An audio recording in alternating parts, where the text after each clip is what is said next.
Hey all, Flame here, and welcome to the FlameHisWorld playthrough of Mega Man 2 for the Game Boy. Now, this one is not to be confused with the Mega Man 2 on the NES. They are vastly different games. They have some things in common, they share a few Robot Masters, but on the whole, this is its own beast. This actually plays more akin to Dr. Wily's Revenge, which if you remember I covered that earlier in the year, and I was kind of mixed on that game. I kind of liked the way it adapted certain levels to the Game Boy screen, but by the same token, it kind of did suffer the effects of being a handheld adaptation of the game, in that where the NES Mega Man games, you have a lot of space to move around. In this, as you can see from this version as well, this game, not quite so much on the Game Boy. On the Game Boy, the screen is really zoomed in. Mega Man hasn't got as much space to move. You're kind of more limited with what's happening on each screen. But that's not the most assaulting thing to the senses that we have right away.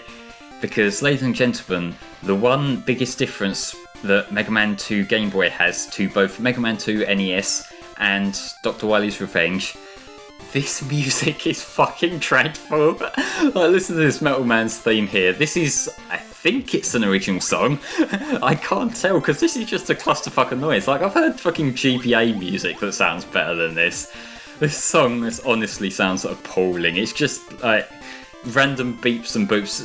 When you hear older people who don't care for video games talking about how annoying video game music are, whenever they straw man and just generally miscategorize video game music as beeps and boops, this is what they are hearing. They don't hear, the peppy sort of Mario music or regular Mega Man music or Sonic music or whatever.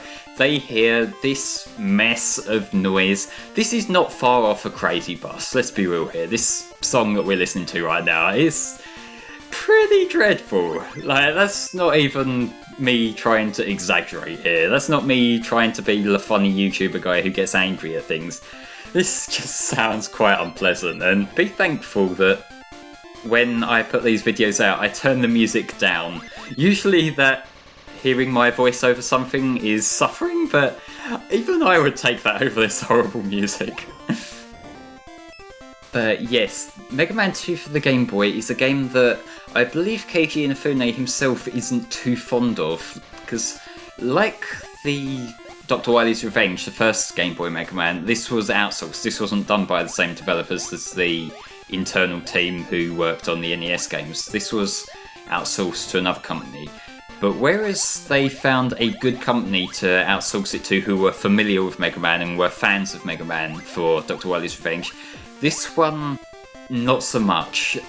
Keiji Inafune has admitted that the poor design quality of this comes from the developers themselves not really having much knowledge of the series. And that's the thing that I think a developer not being a long-term fan of the series or whatever, that's not inherently a death knell. You can observe the games and make something from what you learnt there. But it seems like they didn't have as much passion for it as, say, the developers for Dr. Wily's Revenge did. And I don't think this game's horrible, outside of the music. The music's trash, but I think from a level design perspective, it's mostly okay. There's a few parts that suffer, but them parts that suffer, they're not so much from a lack of familiarity, at least from my perspective. They feel more like things that are just trying to compensate for the small screen. They're screen crunch issues, they're not really just bad design. This is the sort of thing that I think could have been worked around. If these developers were working, say, on an NES game, or later down the line if they worked on a game for newer systems, they could probably put out something acceptable. But, it is what it is, really. I will say that the visual style, it feels quite a lot more faithful, at least what we're seeing on screen now. This looks like just a grayscale version of Woodman Stage from Mega Man 2 NES. It looks like if you just took say screenshots or a video from that and put a grayscale filter down and downsized it a bit, it's what it would look like. I know that's kind of what they were going for in Wily's Revenge, but I think then, I don't know whether it's because it was an earlier game, but they didn't really have quite as much detail. Like, the background here is much more detailed. Granted, it sort of runs straight into the wall. And this is new. There are still some creative liberties they're taking here. Like, I don't remember having any water sections in Woodman stage, but we've suddenly got one now. And admittedly, I think the reason for that is we only actually get 4 Mega Man 2 Robot Masters in this game. If you remember in Wily's Revenge, we had the other 4 there. In that game, we had, you know, Bubble Man, we had Quick Man, I forget who else off the top of my head, but yeah, we had them 4. And this game covers the Mega Man 2 Robot Masters that we didn't see then. So, like, yeah, this one instead, what it does, and we'll see this in part 2, but we first go on the remaining 4 Mega Man 2 bosses, and we'll start seeing Mega Man 3 bosses, like how we had that preview thing. Like, the Game Boy series got a little bit disjointed with this. It was sort of jumping ahead of itself, I guess. But yeah, the boss here against Woodman is basically the same thing. I know I didn't really address the boss with Metal Man, but Metal Man himself was the same thing as the Mega Man 2 version.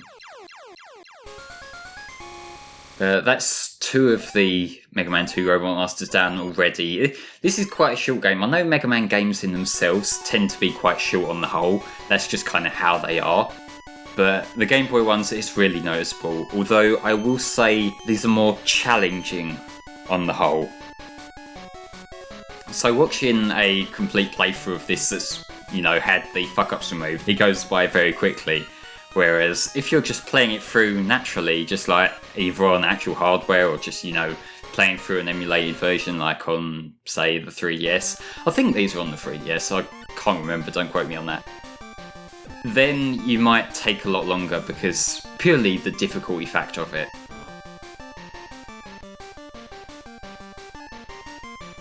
As for the actual reception here, I didn't really find that much about how well this game was received.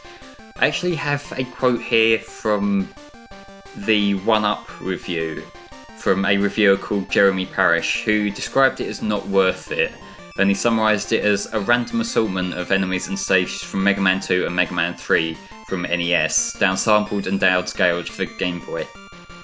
And I have to say, like, yeah, that's what it is. I don't really see that as a negative though, because that's kind of what a Game Boy adaptation of an NES game is going to be. Like, I don't really think it's fair to expect anything else. I'm not sure what this guy was looking for. Like, was he kind of expecting a completely fresh game? Because if he was, then a game that's called Mega Man 2 doesn't seem to be where you would look for such a thing. Like, I would understand that maybe if you're looking at Wily's Revenge and you might be a bit disappointed that it's just a downscaled version of Mega Man 1. But this, like, is advertised on the tin as a downscaled Mega Man 2, so dude, what are you expecting? Maybe I'm being a bit harsh on this guy, but like, it just baffles me as to like what you might expect from a Game Boy adaptation of Mega Man 2. Like, did he expect a Super Mario Bros. Deluxe kind of deal? Because if you remember, Super Mario Deluxe, that was I believe it was Game Boy Color port of Super Mario Bros. The NES game, which I actually covered like last month, about that sort of time, if you want to check that out. The deluxe port of that was literally just the NES game, but, you know, zoomed in a bit. Like, Mario was the same size he was, the levels were the same size they were, but you can't see as much on the screen because the camera's more zoomed in. And yeah, that's the third of the 4 Mega Man 2 bosses down. This part's going pretty quickly, I've got to say. But yes, we do actually get Rush Jet in this game. Rush Jet, if you remember, in the NES series, wasn't actually introduced till Mega Man 3. And naturally, from the way that I mentioned, there are, like, Mega Man 3 Robot Master shine up. This was obviously released after Mega Man 3 on the NES, but, you know, it's kind of cool. I like Rush Jet. I like Rush Jet as a Mega Man power-up, as a Rush power-up. And so, you know, being able to fly around, I can't remember how much use I got from it in this particular game. I think I'll get more use of it in the second part, as opposed to the first one. And that's because these are mostly based on the Mega Man 2 levels, and Mega Man 2 didn't have Rush Jet, so these levels, on the original version, it didn't need Rush Jet, so there's not really that many opportunities to kind of get creative. Although, shut my mouth, there I am using it. Admittedly, Mega Man 2 did have the items, so Item 1, Item 2, Item 3, which were basically the precursor to Rush, not quite as fleshed out.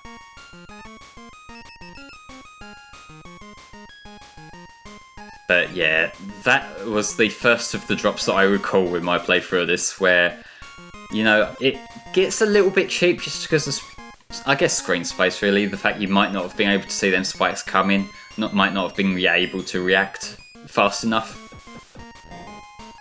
And as spikes, they are sort of less prominent there. Like, in most of the NES games, the spikes are really prominent. Like, you got mostly them circular spikes, where it's like a circle with pointy bits coming out. And so having the more embedded in the floor spikes, not quite as prominent.